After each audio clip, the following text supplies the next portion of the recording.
utilization of the MTA's cameras and immediately getting out pictures of those perpetrators so that this could all come together in a short period of time. I'm going to turn it over to Deputy Inspector Stephen Hill, and he'll outline some of the incidents right now. Thank you, Commissioner. At approximately 4:20 a.m., a male 44 was on a southbound 4 train when 3 to 5 male suspects approached him and slashed him on the left side of his cheek. The victim exited the train at the Union Square station. The suspects continued on a southbound train. The second incident happened about 5 minutes later as the southbound train approached the Astor Place station. The suspects proceeded to assault 2 male passengers. One victim, a male 41, was punched in the face, causing a laceration, and the other male 40 was slashed with a knife to the face, causing a laceration to the nose.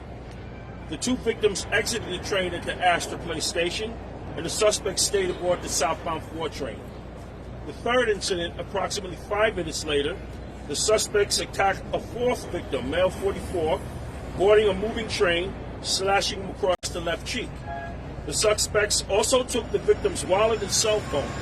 The victim exited at the Brooklyn Bridge station, and the suspects once again remained on the train as it proceeded southbound.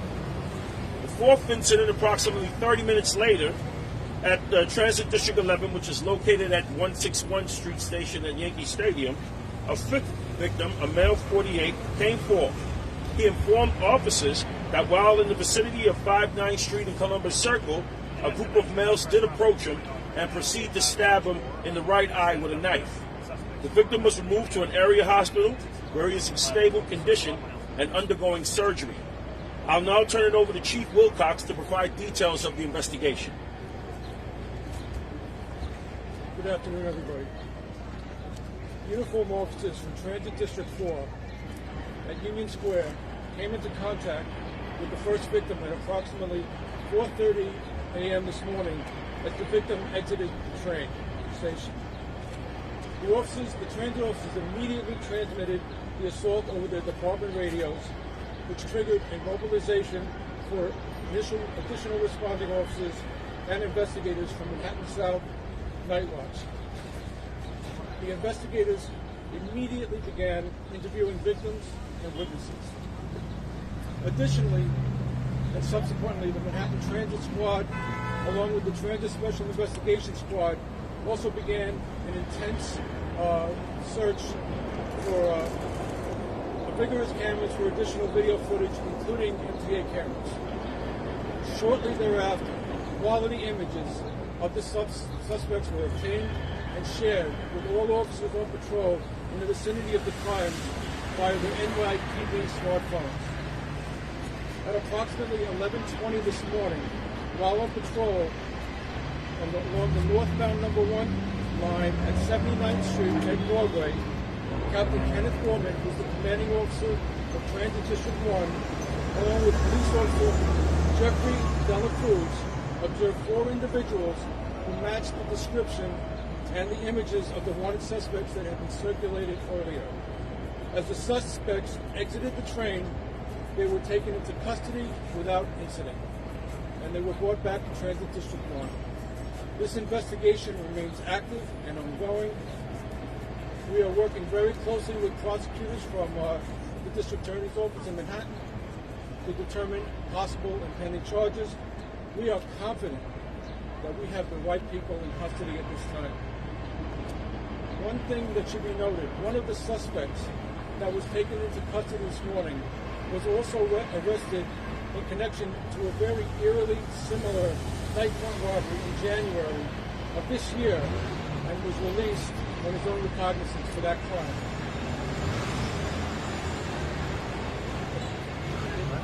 So I want to just take a moment to commend the actions of the dedicated officers from District 1 and the commanding officer of District 1, Captain Kenny Gorman, who used the images that they have while on patrol and see the suspects who took the images and stopped them. Very commendable action, which helps bring this to a very, we believe, a very swift closure. So I'm going to introduce Captain Kenny Gorman.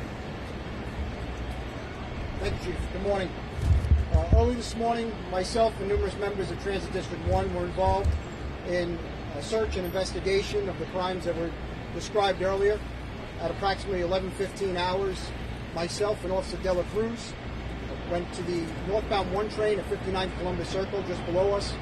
We entered the train on a train patrol, at which time we observed 4 males fitting the description.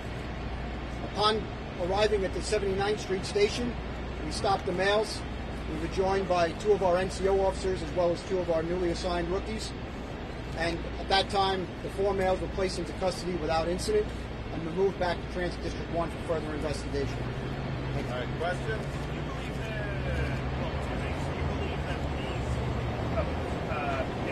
these guys are connected to the incident of the garage, the guy who was slashed, and most of the victims said 2 men were involved, and then some victims said 3 men were involved. So how do you reconcile all that? So what we have as the investigation, where we are now, remember, the investigation is still going on and everything is subject to change. But the descriptions that the victims are giving us, that it's usually a group between 3 to 4 and up to 5 males. So there might be some mixing and matching going on here. The last incident in the Bronx where our victim walks into the Transit District 11 at about 5 o'clock this morning, we believe that incident where he's assaulted and seriously injured happens right here at this Columbus Avenue train station, somewhere between what happens at Brooklyn Bridge about 4:30 and 5 o'clock in this morning. Somewhere in that window, we're still investigating to really iron and drill down on what time that really happened. Chief, is there a frustration? Everybody's talking about subway violence and applying police as the solution here. Is there any frustration on the part of law enforcement that to acknowledging that's not the only way to fix this problem? For instance, the fact that your suspect there has been arrested for something similar in the past. Would you speak to that? Well, I'm just going to speak to the incident that we have right now, and just, it was a quickly evolving incident. I want to commend all the officers from the initial officers who were on patrol in transit this morning at Union Square, who immediately put over a description, and that initiated a mobilization which really began a whole series of very robust and swift and investigative efforts that brought us to here at this moment. So we're just so I understand, because it's a little hard to hear about the incidents that happened today, the one here and the ones in Lower Manhattan are all going to be the same 4 suspects. So right now, where we are with the investigation, we believe that the 4 suspects that we have in custody are responsible for all of those incidents. As the investigation continues, we will get in touch with you if we have any need to distribute any additional photos. There could be somebody else involved. Was there a way that the victims described these suspects working together, like one doing a slash and another? We're hearing stories like that. So in each incident, there are some differences where some victims were assaulted, and in one incident it was definitely initiated as a robbery, and then it led to a slashing. But in the victims describe anywhere, sometimes 2 to 3 to 4, upwards of 5 males. So it looks like they were mixing off as the train was moving down along the 4 line this morning. Were they wearing white masks? Some of the video we have, they were wearing masks similar to this, facial masks. Okay. Were they white or? They were basically white surgical type masks. All right, 2 more questions, then we gotta go. Well, Mayor says the subways are safe. The MTA says they need more officers on the subways and mental health counselors. Yep. Are the subways safe? Well, look at this way. It's a curious spot to have a press conference today with all the activity, but look at the activity. You have Central Park, you have people skateboarding, you have music being played. I mean, this is what makes New York City safe. Great. When you look at an incident like this, what I'm thinking about is I'm listening to everyone talk. Here you have the amount of damage that can be done in a half hour by just a couple people. That's where our concentration is, that small number of people that commit these crimes, and it's incumbent upon us with all of our partners to really eradicate it. They've asked for extra cops. And just talk about, in that arrest, those are the extra cops that they asked for, right? It's the 80 rookie cops who've been put in the subway. It's that mixture that was a major part of the arrest. Well, look, I think really the major part is leadership from the front here. Great job by Captain Gorman with his team. I mean, really phenomenal. I mean, when I heard about this overnight, was getting briefed this morning. Obviously, I had conversations with Rodney Harris and Kathy O'Reilly. What were we doing? We barely had time to initiate the plan, and I couldn't believe it that they caught him that quick. So I really got to commend the people from Transit District 1. So the deployment question, I mean, certainly it's a combination of, yesterday we put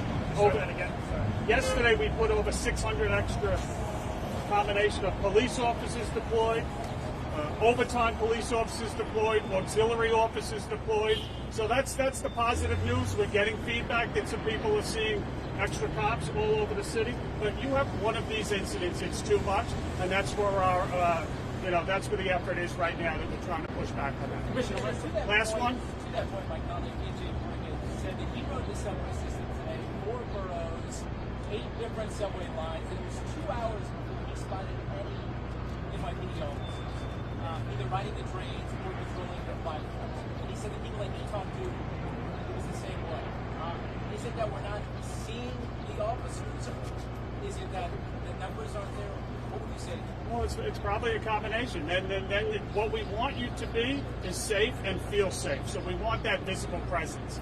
I know that's incumbent upon Kathy when she puts some of her traditional plainclothes people in uniform. That's why we're putting people at the highest travel stations with auxiliary officers. All of these things kind of come together. But if somebody rides for hours and doesn't see someone, then we have more to do, obviously. Thank you, everyone. Thank you. Thank you, everyone. Thank you.